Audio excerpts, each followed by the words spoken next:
waxaana wanaagsan daawadayaal ku soo dhawaada wararkii ugu dambeeyay oo idin hayo calanka TV qodobada aad ku daawan doontaan wararkeena habeenimada waxaa ka mid ah madaxweynaha maamulka Galmudug Axmed Cabdi Kaariye Qoorqoor oo ka badbaaday shirqool ay la damacsanaayeen Saciidani Ra'iisul Wasaare Roble iyo sidoo kale Axmed Madoobe xildhibaanadii magaalada Gaalkacyo oo ka badbaadiyay kooxahaasi qowlisatada ah inay ka faa'iideystaan oo ay gacanta ku dhigaan Roble adeegsaday arrimo qabiil iyo duulaan culus oo ku soo qaaday maamulka Galmudug guuldarro nooca ayuu Roble kala kulmay sidee ayuu shirqoolka uga badbaaday Axmed Cabdi Kaariye Qoorqoor oo ay dhinaca kala dagaalamayaan ahlu sunna xubnaha mucaaradka iyo sidoo kale Ra'iisul Wasaare Maxamed Xuseen Roble badeena ayaan si fiican ugu faahfaahin doonaa madaxweynaha Jamhuuriyadda Federaalka Soomaaliya madaxweyne Farmaajo ayaa guulo siyaasadeed waaweyn ka gaaray sidoo kalena gacanta ku dhigay xildhibaanadii ugu badnaa ee ka soo baxa deegaanada Hirshabeelle Galmudug iyo Koonfur Galbeed iyo sidoo kale qaar ka mid ah maamulada dhawaan xildhibaanadooda dooranaya ee Jubbaland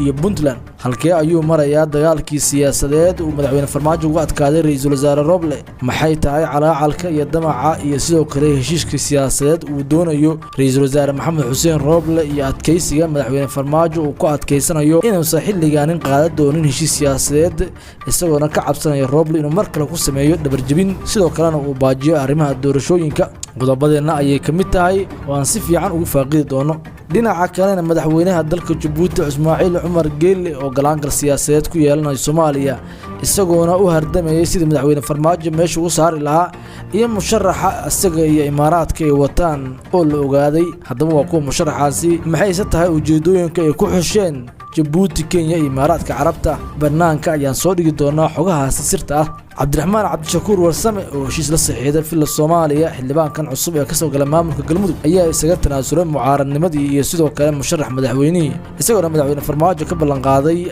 haddii uu la safto in uu wasiir siin doono markii uu soo laabto haddaba maxay ka wada hadleen Saadaq Joon madaxweynaha maamulka Galmudug Axmed Cabdi Kaariye Qoorqoor Cabdullaahi Kullane iyo sidoo kale Cabdiraxmaan Cabdishakuur saddex xildhibaan oo cusub iyo madaxweynihii maamulka Galmudug ayaa shir xasaasi ah yeeshay iyadoona ay taageero siinayaan fil Soomaaliya sidee ayuu soo dhibay Cabdiraxmaan Cabdishakuur Warsame maxay tahay sababta keentay inuu xilligan ku soo biiro nabad iyo nolol mas laga yaabaa inay waxaasi yihiin shirqool qodobada iyo kuwa kale oo xasaasi ah ayaad barnaamijkeena ku daawan doontaan fadlan daawada haddii ay tahay marka koowaad soo boqoto channelkeena calanka TV subscribe dhoo program barnaamijka si aad u noqoto daawadaha koowaad ee barnaamijyadeena aan ku bilaabay madaxweynaha maamulka Galmudug Axmed Cabdi Kaariye Qoorqoor oo ka badbaaday shirqool siyaasadeed ay la doonayeen xubnaha mucaaradka iyagoo u soo maraya ama u adeegsanaya Saciid Cabdullaahi Dani iyo Axmed Madoobe iyo sidoo kale Ra'iisul Wasaare Roble oo isku heeb yihiin haddaba shirqoolkan ayaa la doonayay in Axmed Cabdi Kaariye Qoorqoor looga qaato xildhibaanada magaalada Gaalkacyo ka soo galaya baarlamaanka Soomaaliya ee Galmudug Ra'iisul Wasaare Roble ayaana weerar qaawan ku soo qaaday Axmed Cabdi Kaariye Qoorqoor isagoona hadda doonayo inuu soo maro Axmed Madoobe iyo sidoo kale Saciid Dani shirqoolkan ayaa lagu sheegay asbuuc ka hor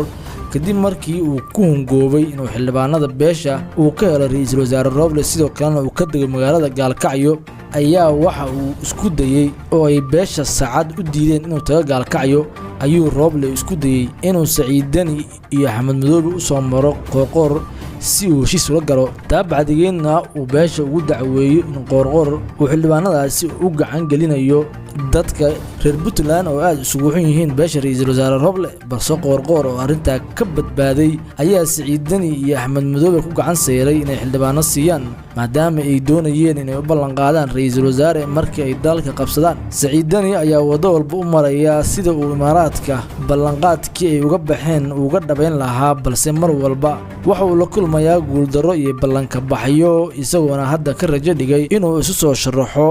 madaxtinimada ugu sareysa Soomaaliya imaaraadka carabta oo marka hore bumbuunay Saciid Dani ayaa hadda u sheegay inuu Ra'iisul Wasaare isu diyaariyo sidoo kalena iyagu ay madaxweyne keensan doonaan warina imaaraadku wax warbixin ah kama soo celin duulaan isku dayeen Axmed Madoobe iyo Saciid Dani ay wada hadal la fureen madaxweynaha maamulka Hirshabeelle warow markii dambe ay ogaatay fil Soomaaliya arinta oo la baajiyay isagoona Axmed Madoobe doonayay inuu safar ku tago magaalada Jowhar si ay kulan ula qaataan madaxweynaha maamulkaasi Cali Guudlaawe fil Soomaaliya oo arinta ka hortag xoog ku sameysay ayaa airportka ka celisay Axmed Madoobe kadibna waxaa loo wacay Cali Guudlaawe iyadoo lagu wargeliyay inta doorasho socoto inuu kulan la yeelan karin madaxda maamuladaasi haddaba halkee ayay marayaan heshiisyadii cali guudlaawi iyo madaxweyne farmaajo warbixinteena dambe ayaan si toos ah kugu soo bandhigi doonaa dhinaca kale filla Soomaaliya oo tirsatay xildhibaanadii ee ka heshay doorashooyinkii ugu dambeeyay iyadoona nambar fiican ka heshay rajada madaxweyne farmaajo oo mar walba marka ka dambaysa sii siyaadaysa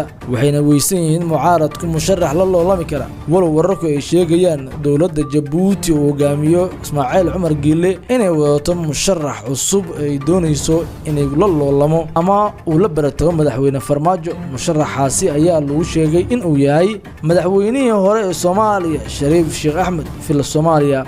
ayaa warbixinta aan heshay in Shariif Sheekh Axmed ay xuratay dowladda Jabuuti Kenya iyo Imaaraadka Carabta oo id muddo ah arrimahaasi ka shiriyay Xasan Sheekh Maxamuud ayaa markii labaad la iska tuuray iyadoona ceebo kale loo helay Shariif ayaa noqday siyaasi kaliya ah oo ay hadda ku duuli karaan dowladaha cadawga ku ah Soomaaliya Sheekh Shariif ayaa la sheegay in sumcad ahaan dhaamo Xasan Sheekh Maxamuud maadaama difeetooyin iyo sidoo kale cilado badan uu yeeshay uusan la baratami karin madaxweyne farmaajo Shariif waxyaabaha lagu xushana waxaa ka mid ah inuu saameyn xooggan ama xiriir dhow la leeyahay dowladaha khaliijka sidoo kalena uu yahay shakhsi hoggaan jeexsan oo marba dhinaca loo wadi karo Sheekh Shariif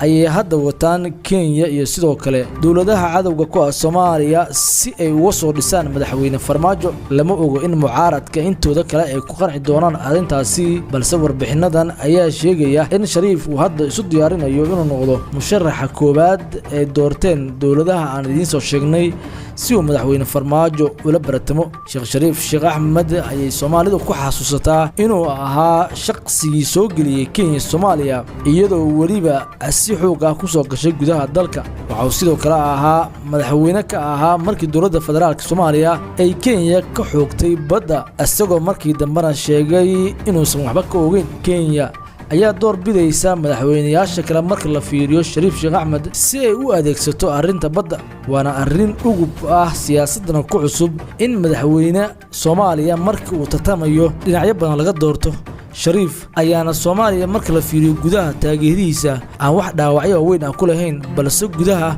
ay u arkaan inuu yahay shakhsiga kaliya ay u isticmaali karaan maadaama uusan lahayn go'aan sidoo kalena aysan ku jirin wax wadaniyada haba yaraatee madaxweyne farmaajo markan waxa uu wajahayaa loolankii ugu adkaa maadaama mucaaradka lagala soo dhex baxay midkii ugu dambeeyay oo ah Shariif Sheekh Axmed waxaan ogaan doonaa meesha ay ku dambayso iyo halka ay saldhigato wararkeena dambe ayaana si fiican ugu qaada dhigi doonaa annagoona isha ku hayn doona halka ay marayso shirarka dowladaha reer galbeedka iyo mucaaradku meesha ay marayaan haddaba halka waxaa inooga wararkeena habeenimo fadlan daawad hadday tahay marka koobaad soo booqata channelkeena Calanka TV subscribe oo furo gambalelka si aad ugu daawadaha koobaad ee barnaamijyadeena